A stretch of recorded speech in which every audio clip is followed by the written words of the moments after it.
सच के साथ। नमस्कार, सिटी वाराणसी लाइव में आप सभी का स्वागत है। मैं हूं अमित मिश्रा। ये देखते हैं आज की ताजा खबरें।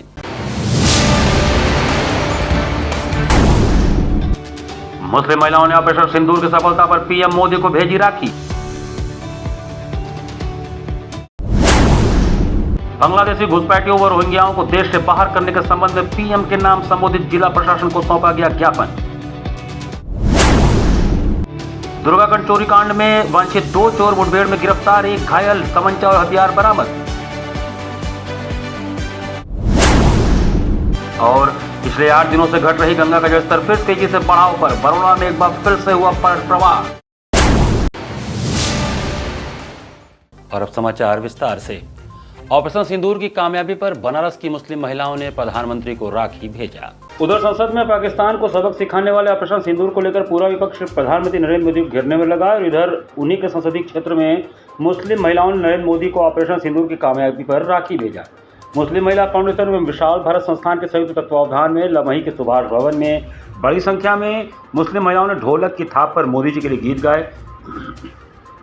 टिक्की, सितारा, गोटा, किरण के साथ ऑपरेशन सिंदूर का लोगो लेकर अपने हाथों से राखी निर्मित किया। मुस्लिम महिलाओं ने राखी बनाकर मोदी विरोधियों को स्पष्ट संदेश दिया कि वो मोदी से रिश्तों में बंधी हैं। कुछ राखी ऑपरेशन सिंदूर की बनाई गई थी जिसकी मोदी जी को भेजा गया। कुछ राखी नरेंद्र मोदी के चित्रों की बनाई गई जिसको रक्षाबंधन वाली थी मुस्लिम महिलाएं दूसरे को बांधेंगी। मुस्लिम महिलाओं के साथ हिंदू महिलाएं भी चटक सिंदूर लगाकर आई थी। भले ही विरोधी मोदी का विरोध कर रहे हो, मोदी विरोधियों को बनारस की मुस्लिम महिलाओं ने जवाब दिया। पाकिस्तान के आतंकियों से बिना डरे मुस्लिम महिलाओं ने मोदी को न सिर्फ समर्थन किया बल्कि मोदी से भाई का रिश्ता बनाया जो कयामत तक चलेगा।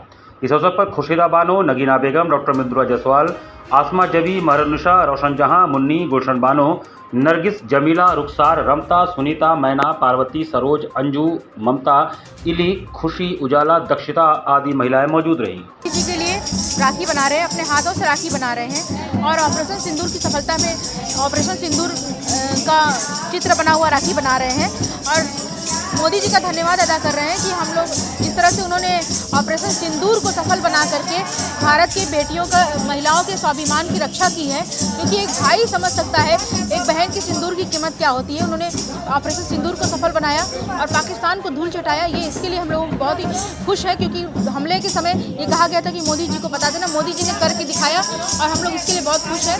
हर साल रक्षाबंधन के पूर्व के अवसर पे हम लोग अपने हाथों से राखी बनाते हैं और मोदी जी को भेजते हैं। उनका शुक्रिया अदा करते हैं कि ट्रिपल तलाक जैसी कुरीति से मुस्लिम महिलाओं को आज़ादी दिलाई और उनके सर पे बड़े भाई की तरह हाथ रखा बिना किसी वोट बैंक की फिक्र किए हुए। क्योंकि अन्य सरकारें तो बहुत सालों से सत्ता पक्ष में थी मगर उन्होंने कभी भी मुस्लिम बहनों के दर्द को नहीं समझा। एक बड़े भाई की तरह मोदी जी ने दर्द को समझा और कुरीति को ख़त्म किया। उसके लिए भी हम लोग हर साल उनको धन्यवाद देते हैं, उनकी सलामती की दुआ करते हैं। अर्बन पब्लिक ट्रांसपोर्ट के लिए काशी में देश के पहले रोपवे निर्माण का ट्रायल शुरू हो गया है। काशी में अर्बन पब्लिक ट्रांसपोर्ट के लिए देश के पहले रोपवे का निर्माण हो रहा है। सरकार रोपवे के संचालन में सुरक्षा और सुगमता का विशेष ध्यान दे रही है। इस रोपवे को पूरी तरह सुरक्षित और मजबूत बनाने के लिए ऑस्ट्रिया से आए इंजीनियरों की टीम इसकी जांच पड़ताल कर रही है। रोपवे का पहला सेक्शन कैंट स्टेशन से रथ यात्रा तक बनेगा। इसका ट्रायल 14 जुलाई से शुरू हो चुका और अगले 1 महीने तक चलेगा। इस दौरान कुल 90 गोंडोला ट्रॉलियों की जांच की जा रही है। हर बार 3-3 गोंडोलों को चलाकर उनकी motor, cable, control system, braking speed और सेफ्टी चेक की जा रही है। विदेशी एक्सपर्ट टीम वाराणसी में डेरा डाले हुए है। इस पूरे काम की निगरानी national highway logistic private limited कर रही है। कंपनी के अधिकारियों के मुताबिक अभी रोपवे का कमीशनिंग यानी ट्रायल चल रहा है। ऑस्ट्रिया से आए एक्सपर्ट रोपवे की जांच पड़ताल कर रहे हैं। पहले फेज में 3 स्टेशन कैंट, विद्यापीठ और रथ यात्रा होंगे। वहीं दूसरे फेज में रथ यात्रा से गोदोलिया तक का काम तेजी से हो रहा है। पूरा प्रोजेक्ट तैयार होने के बाद हर 1.5 से 2 मिनट में एक ट्रॉली यात्रियों को मिल जाएगी। एक दिशा में हर घंटे 3000 लोग रोपवे से सफर कर सकेंगे। दोनों तरफ से कुल 6000 लोग 1 घंटे में आ जा सकेंगे। गोदोलिया से कैंट स्टेशन पहुंचने में अब सिर्फ 16 मिनट लगेंगे। कुल 148 ट्रॉली कार चलेंगी और हर एक ट्रॉली में 10 लोग बैठ सकेंगे। रोपवे का संचालन रोज 16 घंटे तक होगा। इस प्रोजेक्ट का मकसद है कि वाराणसी आने वाले पर्यटकों और स्थानीय लोगों को एक आरामदायक और प्रदूषण मुक्त सफर का अनुभव मिल सके। सरकार का कहना है कि रोपवे शुरू होते ही शहर का ट्रैफिक भी काफ़ी हद तक कम हो जाएगा। हमारे माननीय प्रधानमंत्री जी का एक ड्रीम प्रोजेक्ट है और ये कैंट से लेके गोदोलिया तक का जो एक सफ़र है ये कुछ मिनटों में तय हो जाएगा और जो बनारस में आने वाले तीर्थ यात्री हैं उनको जाम से एक तरह से बहुत राहत मिलेगी और उनका सफ़र आसान हो जाएगा। अभी आपने देखा ट्रायल भी चल रहा है, जी, जी। क्या लगता है इसको कब तक?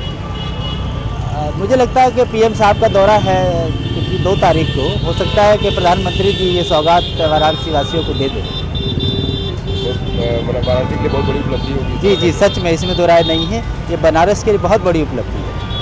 किस तरह से आप इसको देखते हैं, क्या लगता है ये?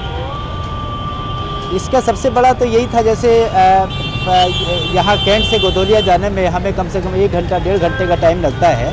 अब ये दूरी घट कर के मात्र मिनटों की रह जाएगी। तो सबसे बड़ा फ़ायदा ये है कि जो तीर्थयात्री हैं उनको बहुत ज़्यादा परेशानी का सामना नहीं करना पड़ेगा। मां गंगा के जलस्तर में फिर से तेजी से वृद्धि होने के चलते घाट किनारे रहने वाले लोगों को फिर से बाढ़ का डर सताने लगा है। पिछले 8 दिनों से घट रही वाराणसी में मां गंगा का जलस्तर फिर तेजी से बढ़ने लगा है, जिसकी वजह से बरोड़ा में एक बार फिर पलट प्रवाह शुरू हो गया है। यह देख तटवासियों की धड़कनें बढ़ गई हैं। केंद्रीय जल आयोग के आंकड़ों के मुताबिक सुबह 8 बजे गंगा का जलस्तर 68.77 मीटर पर आ गया था, जबकि चेतावनी बिंदु 70.262 मीटर है और खतरे का निशान 71.262 मीटर है। जिला प्रशासन ने लेखपालों को क्षेत्र भ्रमण कर बाढ़ राहत केंद्रों को सक्रिय करने का निर्देश दिया है। 8 दिन घटाव के बाद गंगा में सोमवार की सुबह से वृद्धि होने लगी थी। मध्य प्रदेश और राजस्थान में भारी बारिश से केन, बेतवा और चंबल नदियों का पानी गंगा में पहुंचने से बढ़ाव में तेजी आई है। अब ये 2-3 दिन तक बढ़ाव जारी रहने का कयास लगाया जा रहा है। गंगा में दिन भर वृद्धि से खाली हो चुके कई घाट एक बार फिर पानी से घिरने लगे हैं। मणिकर्णिका और हरिश्चंद्र घाट पर बाहर से आने वाले दाह संस्कार करने वालों को एहतियात बरतने का निर्देश दिया गया है। एनडीआरएफ और पुलिस के जवानों ने नदियों में पेट्रोलिंग बढ़ा दी है। रात में जवान माइक से पानी बढ़ने की सूचना प्रसारित कर लोगों को सुरक्षित स्थानों पर जाने की सलाह दे रहे हैं। वरुणा में पानी बढ़ने से पुराना पुल से नक्खी घाट तक के लोगों में चिंता दिख रही है। निचले इलाकों में पानी सड़कों और गलियों में घुसने लगा है। सलारपुर क्षेत्र के लोग एक बार फिर से सामान समेटने लगे हैं। बुधवार की दोपहर अचानक हुए झमाझम बारिश ने जहां उमस से राहत दिलाई, वहीं जल जमाव में लोगों को फजीहत का सामना करना पड़ा। बुधवार को दोपहर में अचानक से हुए काले बादल जमकर बरसे। करीब 1 घंटे की तेज बारिश ने जहां लोगों को उमस भरी गर्मी से निजात दिलाई, तो वहीं शहर के निचले हिस्सों में जल जमाव की समस्या उत्पन्न हो गई। इस जोरदार बारिश ने क्या आम क्या खास किसी में फर्क नहीं किया, सबको भिगोया और डुबोया। बारिश की वजह से शहर में तो जगह जगह जल जमाव हुआ ही, कलेक्ट्रेट में पुलिस कमिश्नर कार्यालय में भी काफी जल जमाव हो गया। इससे लोगों को पानी के बीच पैंट को मोड़कर आते जाते देखा गया। आमतौर पर पुलिस ऑफिस में सैकड़ों पुलिसकर्मी और फरियादी आते हैं। भारी बारिश की वजह से घंटों लोग इसमें फंसे रहे।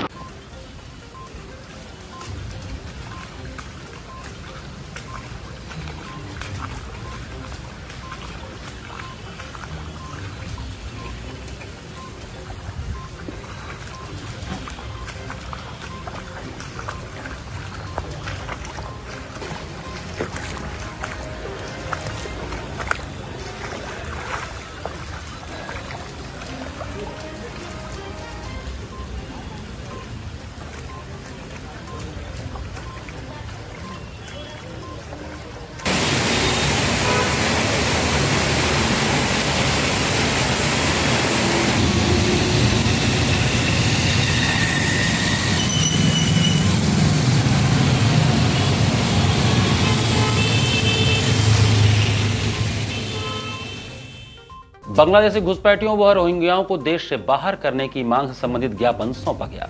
अंतर्राष्ट्रीय हिंदू परिषद व राष्ट्रीय बजरंग दल के लोगों ने पीएम मोदी के नाम ज्ञापन सौंपकर बांग्लादेशी घुसपैठियों व रोहिंग्याओं को देश से बाहर करने की मांग की। ज्ञापन के माध्यम से इन लोगों का कहना था कि आज भारत के किसी भी प्रदेश में हिंदू समाज सुरक्षित नहीं है। हिंदुओं के सभी त्योहारों पर देश के किसी न किसी हिस्से में या देश के किसी न किसी शहर में हमले होते हैं, शोभा यात्राओं पर हमले हो रहे हैं। पिछले दिनों बंगाल के मुर्शिदाबाद जिले का दंगा, जिसमें हिंदुओं को पूर्ण रूप से निशाना बनाकर मारा गया। पहलगाम में विशेष समुदाय ने सुनियोजित तरीके से आतंकी घटना को अंजाम दिया। बांग्लादेश में हिंदुओं के विरुद्ध हुआ नरसंहार भी जनसंख्या में संतुलन का ही परिणाम था।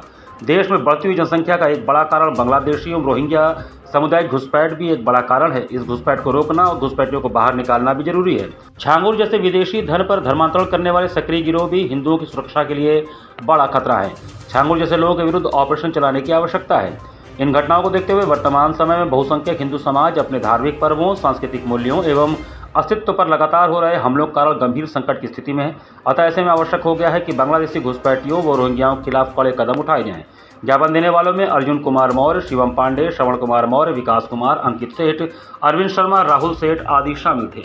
तितली गैंग के नाम से चोरी और नकबजनी करने वाले गैंग के संचालक और उसके साथी को पुलिस ने धर दबोचा। लंका और भेलूपुर पुलिस को मंगलवार रात एक बड़ी सफलता हाथ लगी। तितली गैंग के नाम से चोरी और नकबजनी गैंग का संचालन करने वाले संचालक और उसके साथी को मुठभेड़ में धर दबोचा गया। उसके पास से तमंचा, कारतूस और बाइक बरामद हुआ।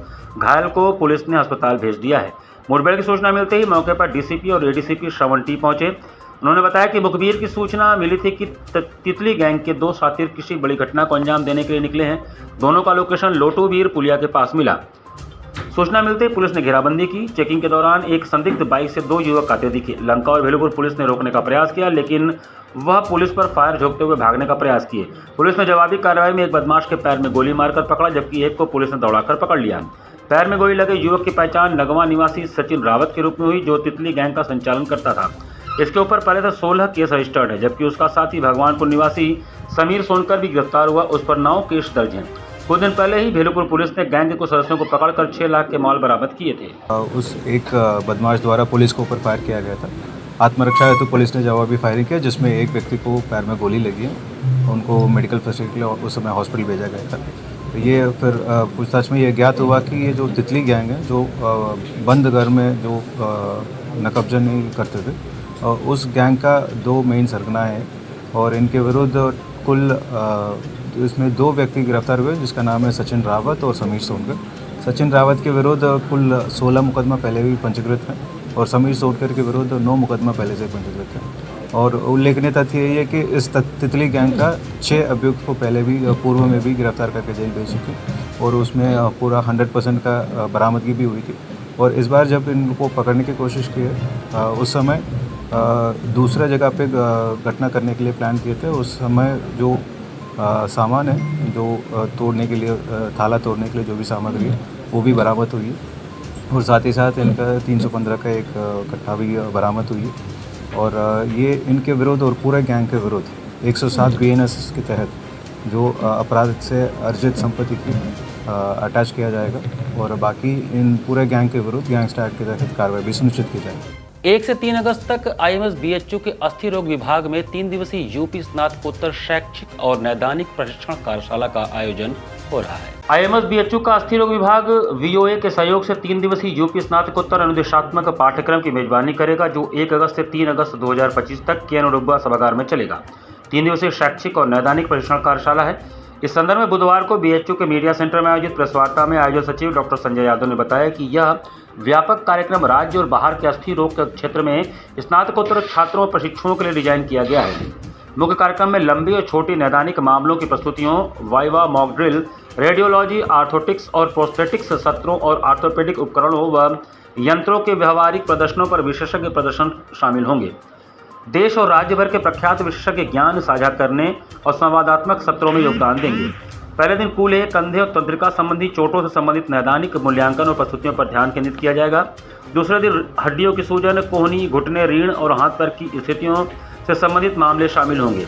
तीसरे दिन का समापन वाइवा की तैयारी, रेडियोलॉजी, थीसिस मार्गदर्शन, आर्थोपेडिक उपकरणों और एक समापन समारोह पर सत्रों के साथ होगा। विश्वविद्यालय और हमारा चिकित्सा विज्ञान संस्थान में जो हमारे विभाग में जो कार्य हो रहे हैं, जो आयोजन हो रहा है, उसका जनता को उसके बारे में पता लगे। थोड़ा सा इससे क्या होता है कि जो बच्चे हमारे पढ़ाई लिखाई करते हैं और इस कार्यक्रम में के आयोजन में वो बिल्कुल हमारे बराबर के हिस्सेदार हैं, बराबर का सपोर्ट कर रहे हैं, उनका मनोबल बढ़ता है। प्रदेश से जो डॉक्टर्स, जो जूनियर डॉक्टर्स जो ट्रेनिंग करने वाले प्रदेश और प्रदेश के बाहर के जो यहाँ आते हैं और सीनियर डॉक्टर्स भी बाहर के आते हैं, उससे ज्ञान प्रवाह होता है, नॉलेज का आदान प्रदान रहता है, जिससे हमारा अनुभव भी बढ़ता है। तो जूनियर फैकल्टीज़ नवीन और प्राचीन दोनों का एक संगम रहता है। काशी हिंदू विश्वविद्यालय की ज्ञान और चिकित्सा के क्षेत्र में एक लंबी परंपरा रही है, तो उसी परंपरा को आगे बढ़ाने में ये एक कार्यक्रम है। हमने इससे आज से 5 साल पहले 2019 में भी इस कार्यक्रम का सफल आयोजन किया था, जिसमें मेरे कलीग डॉक्टर शिवम सेना ने उस कार्यक्रम को सफल बनाया था। तो ये उसी कड़ी का अगला कार्यक्रम है, जिसकी जिम्मेदारी मुझे बतौर सचिव दी गई है और मेरे साथ ऑर्गेनाइजिंग चेयरमैन हमारे विभाग के वरिष्ठ professor.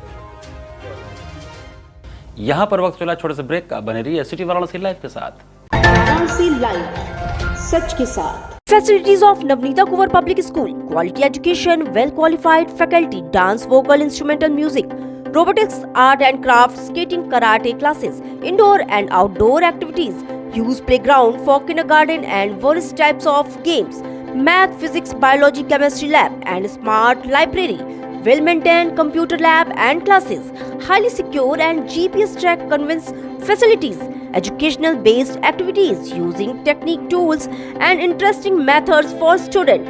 Navneeta Kuvar Public Schools, Swahi near BHU Hyderabad Gate, Varanasi. Mobile number 7311128462. Navneeta Kuvar Public School.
I am a student of Jeevandeep Mahavidyalaya. I am proud of Mahavidyalaya for excellent faculty, best support and best infrastructure and best place. I am a student of Jeevandeep Mahavidyalaya. I am proud of Mahavidyalaya for excellent faculty, best support and best infrastructure and best place. I am a student of Jeevandeep Mahavidyalaya. I am proud of Mahavidyalaya for excellent faculty, best support and best infrastructure and best place. Varanasi live, सच के साथ। Break के बाद आपका स्वागत है। कमच्छा स्थित मां कामाख्या देवी के मंदिर में नागपंचमी के शुभ अवसर पर भव्य हरियाली एवं जल विहार श्रृंगार किया गया। नागपंचमी के शुभ अवसर पर प्रतिवर्ष की तरह इस वर्ष भी कमच्छा स्थित मां कामाख्या देवी के मंदिर में भव्य हरियाली एवं जल विहार श्रृंगार का आयोजन किया गया। इस अवसर पर मंदिर प्रांगण को विद्युत झालरों, फूल पत्तियों की सहायता से आकर्षक ढंग से सजाया गया था। शाम को मंदिर के महंत द्वारा आरती के पश्चात भक्तों का माता के दिव्य छवि के दर्शन हेतु रेला उमड़ पड़ा।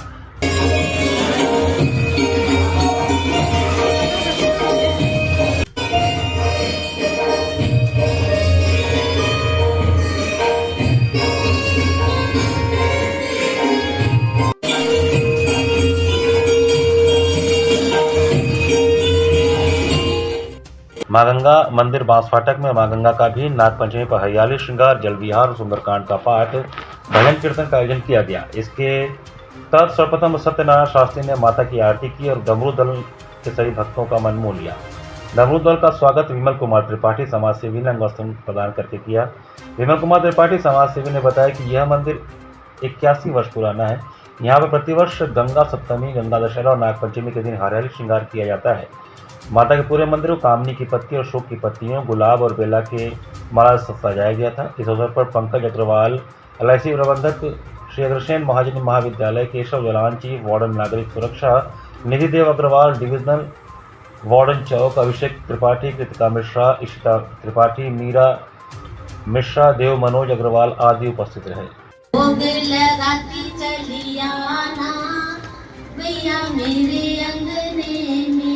झुनक झुनक चलियाना भैया मेरे अंगने में।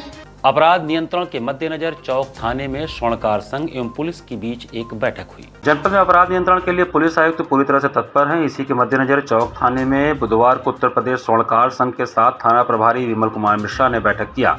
स्वर्णकार बंधुओं की सुरक्षा को ध्यान में रखते हुए उनके यहाँ कार्यरत कर्मचारियों का वेरिफिकेशन आदि पर चर्चा हुई। बैठक में अध्यक्ष सत्यनारायण सेठ ने बताया कि हम लोग अपने यहाँ कर्मचारी को वेरिफिकेशन के बाद ही रखते हैं। हम सभी व्यापारियों की सूची थाना को उपलब्ध करा देंगे, थाना प्रभारी जी वेरिफिकेशन कर देंगे तो और अच्छा होगा।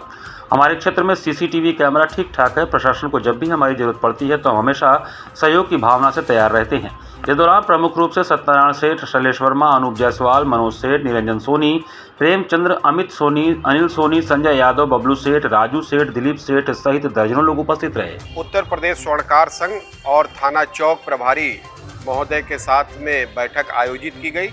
ये मासिक बैठक होती रहती है व्यापारी और थाने पर पुलिस महोदय के द्वारा, जिसके अंतर्गत हम कई बिंदुओं पर चर्चा हुई। आज जैसे भीड़ भाड़ का समय है, सावन का समय है, तो ऐसे में पिकेट की ड्यूटी कैसे लगे, कहाँ लगे, इस बारे में थाने को सुझाव हमारे व्यापारी बंधुओं ने दिया है। थाने पर से भी वेरिफिकेशन करने की बात आई है कि आप जो भी लोग नए दुकानदार आए हैं, नए कारीगर आए हैं, उन लोगों का वेरिफिकेशन हो जाए, सत्यापन हो जाए, तो उनकी एक सूची हम लोग बना करके थाने पर देंगे। इन्हीं सब कई मुद्दों पे बात हुई है। घसियारी टोला दुर्गा कुंड में खुले देशी शराब के ठेके का लाइसेंस निरस्त कर दिया गया है। श्री शंकर मोचन दुर्गा कुंड मार्ग पर स्थित घसियारी टोला में खुले देशी शराब ठेके का लाइसेंस निरस्त कर दिया गया है। इस ठेके को बंद करवाने के लिए स्थानीय महिलाओं ने 14 दिनों तक शराब की दुकान के मुख्य गेट पर धरना दिया था। पूर्व मंत्री व विधायक नीलकंठ तिवारी के प्रयास से शराब की दुकान को बंद करना पड़ा, जिसको लेकर स्थानीय महिलाओं में खुशी की लहर छा गई और उन्होंने उसके लिए विधायक डॉक्टर नीलकंठ तिवारी का अभिनंदन किया। इस अवसर पर विधायक ने कहा कि संगठन में शक्ति होती है और जब मातृशक्ति आगे आ जाए तो फिर क्या कहना। भारतीय औद्योगिक व्यापार एसोसिएशन द्वारा अंध विद्यालय दुर्गाकुंड में सर्वांगीण रोजगार उद्यमी महासमागम का आयोजन किया गया। दुर्गाकुंड मार्ग स्थित हनुमान प्रसाद पोद्दार अंध विद्यालय के सभागार में भारतीय औद्योगिक व्यापार एसोसिएशन के राष्ट्रीय अध्यक्ष रणजीत केसरी के नेतृत्व में महिला सर्वांगीण रोजगार उद्यमी महासमागम का आयोजन किया गया। कार्यक्रम का शुभारंभ गणेश वंदना व मुख्य अतिथि आयुष मंत्री डॉक्टर दयाशंकर मिश्र दयालु के द्वारा दीप प्रज्वलन करके किया गया। मुख्य अतिथि डॉक्टर दयाशंकर मिश्र ने भारतीय औद्योगिक व्यापार एसोसिएशन द्वारा महिला सशक्तिकरण और महिला स्वावलंबनता के लिए महिला सर्वांगीण रोजगार उद्यमी महासमागम को महिला उत्थान में महत्वपूर्ण कदम उठाया और बताया। इस मौके पर भारतीय औद्योगिक व्यापार एसोसिएशन के राष्ट्रीय अध्यक्ष रणजीत केसरी ने मुख्य अतिथि का आभार प्रकट किया। वह महिला सशक्तिकरण के उद्देश्य से आयोजित सर्वांगीण रोजगार उद्यमी महासमागम में मुख्य रूप से महिलाओं को आत्मनिर्भरता व स्वावलंबन के महत्व को बताते हुए रोजगार की यथासंभव मदद करने के लिए संस्था के लिए संकल्पित रहने की बात कही। इस अवसर पर मुख्य रूप से शिक्षा, स्वास्थ्य, उद्योग, रोजगार, महिला उत्पीड़न, एक्सपोर्ट, विकलांग, महिला कल्याण, आवास विकास प्राधिकरण, नगर निगम के अधिकारी सहित संस्था के सदस्यों ने संगीता मिश्रा, नयनता चटर्जी, वंदना रघुवंशी, अमृत श्रीवास्तव, गरिमा सिंह गौतम, लक्ष्मी पाठक, सोनी जायसवाल, सुषमा श्रीवास्तव, पूनम जायसवाल, अभव्या चौबे, प्रीति, रवि जायसवाल आदि की उपस्थिति रही। भारतीय जनता पार्टी की यह सरकार, केंद्र की सरकार, माननीय आदरणीय प्रधानमंत्री जी नरेंद्र मोदी जी की सरकार और उत्तर प्रदेश के मुख्यमंत्री योगी आदित्यनाथ जी की सरकार महिला सशक्तिकरण के लिए जितना काम कर रही है, मातृशक्ति का देश है और महिलाओं को जो बढ़ावा दिया जा रहा है, व्यापार के उद्यम के क्षेत्र में भी महिलाओं को जिस तरीके से आगे आने का अवसर मिला है, प्रधानमंत्री मुख्यमंत्री युवा उद्यमी जो रोजगार की योजना लागू हुई है, उसमें 5 लाख रुपए का बिना किसी गारंटी के लोन की योजना है। उसमें चाहे पुरुष हो चाहे महिला हो, और मैं देख रहा हूँ कि उस योजना में भी बराबर नारी शक्ति ने भी अपना भागीदारी अपनी सुनिश्चित कराया है। तो रोज़गार के बहुत सारे अवसर हैं और महिलाएं जिस तरीके से रोज़गार के क्षेत्र में, उद्योग के क्षेत्र में आगे आ रही हैं, वो आने वाले दिनों में एक बड़ा पॉजिटिव संकेत है कि समाज में नारी शक्ति चूँकि बराबर की संख्या है, 33% का आरक्षण भारतीय जनता पार्टी किसी सरकार ने लागू किया। इस देश में पहली बार मातृशक्ति के लिए घरौनियाँ दर्ज हो रही हैं। पूरे देश में आज तक ज़मीन का अधिकार उनको नहीं मिलता था, उनको ज़मीन में हिस्सेदार बनाया गया उनको। तो बहनों का हिस्सा जैसे भाई का हिस्सा होता था, तो बहनों का भी हिस्सा हुआ। प्रधानमंत्री के आगामी वाराणसी यात्रा के मद्देनजर भाजपा के लोगों द्वारा जगह जगह स्वच्छता अभियान चलाया जा रहा है। प्रधानमंत्री नरेंद्र मोदी के आगामी 2 अगस्त को प्रस्तावित दौरे से पूर्व भारतीय जनता पार्टी के लोगों द्वारा जगह जगह स्वच्छता अभियान चलाया जा रहा है। इसी अभियान की कड़ी में प्रदेश के आयुष मंत्री डॉक्टर दयाशंकर मिश्र दयालु ने लोहरावीर क्षेत्र में स्वच्छता अभियान को गति प्रदान करते हुए प्रतिमाओं के साफ सफाई के साथ साथ झाड़ू लगाकर लोगों को स्वच्छता के प्रति जागरूक रहने की सीख दी। इस मौके पर उन्होंने कहा कि प्रधानमंत्री नरेंद्र मोदी द्वारा जिस सफाई अभियान की शुरुआत की गई थी, इस सफाई अभियान के कारण आज पूरे देश में स्वच्छता का माहौल बना है। सार्वजनिक स्थानों पर पहले की अपेक्षा में ज़्यादा स्वच्छता आई है। यही नहीं, देश ने हर क्षेत्र में विकास भी किया है। काशी का विकास आज देश के लिए रोल मॉडल बना है। यहाँ पर रोपवे की परियोजना हो या जल परिवहन के क्षेत्र में हल्दिया तक जहाज का संचालन हो, यह सब चीज़ काशी के लिए नहीं है। आगामी 2 अगस्त को प्रधानमंत्री नरेंद्र मोदी जब अपने संसदीय क्षेत्र वाराणसी में आएंगे तो पुनः हजारों करोड़ों की परियोजनाओं की सौगात जनता को देंगे। इस दौरान प्रमुख रूप से संजय मिश्रा, चंद्रप्रकाश सिंह, गौरव राठी, संजय जायसवाल, पंकज चौबे सहित दर्जनों लोग उपस्थित रहे। प्रख्यात कथावाचक पंडित श्रीकांत शर्मा बालव्यास ने श्रीमद् भागवत कथा के दूसरे दिन संत व्यक्तित्व पर चर्चा किया। प्रख्यात कथा मर्मज्ञ पूज्य पंडित श्रीकांत शर्मा बालव्यास ने कहा कि सच्चा संत वही है जिसको देखते ही मन कीर्तन को व्याकुल हो जाए, देव दर्शन की इच्छा प्रबल हो जाए, वही संत है। दुनिया लेन देन सिखाती है, संत समर्पण सिखाते हैं। बिगड़े से बिगड़े जिसे कोई भी नहीं सुधार सकता, उसे सिर्फ संत ही सुधार सकता है। मामूर स्थित शुभम लॉन में श्री काशी सत्संग सेवा समिति एवं श्री श्याम मंडल ट्रस्ट के तत्वावधान में चल रहे सप्ताहव्यापी श्रीमद् भागवत कथा के दूसरे दिन मंगलवार को संतों की महिमा का बखान करते हुए पंडित श्रीकांत शर्मा बालव्यास ने कहा कि जिसके जीवन में समर्पण आ गया, उससे ज़्यादा धनवान, भाग्यवान इस दुनिया में कोई दूसरा नहीं है। यह समर्पण का मार्ग संत ही बता सकता है। संतों का चरित्र आनंद का होता है। वे सुख दुख राग द्वेष से विरत होते हैं। संत बिना पूजा करने वालों पर भी अपनी कृपा निछावर कर देता है। व्यक्ति कितना भी पापी हो, यदि संत के शरण में चला जाता है तो ईश्वर भी उसे स्वीकार कर लेते हैं। बालव्यास ने कहा कि कलिकाल में सबसे बड़े संत हमारे सद्ग्रंथ ही हैं। सत्संग संतों का जूठन है और यही जूठन हमारा बेड़ा पार करेगा। उन्होंने कहा कि काशी महान संतों की भूमि रही है। आज भी सैकड़ों हजारों संत काशी की गलियों में विद्यमान हैं, बस उन्हें सही दृष्टि से ही पहचाना जा सकता है। कथा प्रसंग में भगवान के विभिन्न अवतारों की चर्चा करते हुए बालव्यास ने कहा कि भगवान के अनेक अवतार हैं, लेकिन राम और कृष्ण अवतार पूर्ण अवतार हैं। इनमें सुई के नोक के बराबर भी दोष नहीं है। कथा का शुभारंभ व्यासपीठ के पूजन से हुआ। मुख्य यजमान बैजनाथ भालोटिया, विनोद भालोटिया, दीपक बजाज, मनोज बजाज, आयुष अग्रवाल, सुनील नोमानी ने सपत्निक व्यासपीठ का सविधि पूजन किया। आरती में प्रदेश कांग्रेस अध्यक्ष अजय राय, ओम प्रकाश ओझा, शांति देवी रुंगटा, अवधेश खेमका, मनीष मरोलिया, राजेश तुलसियान, सुरेश तुलसियान, यतेंद्र कथुरिया, योगेश अग्रवाल, पासावाले, कृष्ण कुमार कावरा, आनंद कुमार अग्रवाल आदि शामिल रहे। संचालन महेश चौधरी ने किया। कथा में समाज सेवी एवं पूर्व अध्यक्ष मारवाड़ी समाज राजकुमार केजरीवाल की पुस्तक रामायण गीता का पंडित श्रीकांत शर्मा बालव्यास ने अपने कर कमलों से उद्घाटन किया। और रंभा ने सुखदेव जी के सामने अपना प्रणय निवेदन किया। सुखदेव जी ने रंभा को वंदन किया। रंभा को अच्छा नहीं लगा कि मेरी जैसी स्वर्ग सुंदरी को महाराज देखा ही नहीं रहे। तो रंभा ने कहा, वृथा गतम तस्य नरस्य जीवन। जिस स्त्री के गाल बाल रूप नहीं देखा है, उसका जीवन बेकार चला गया। क्या किया, आदमी मन कर दिया। इसी के साथ सिटी वाराणसी लाइव का ये संस्करण हम ही समाप्त करते हैं। मुझे दीजिए आज्ञा। नमस्कार।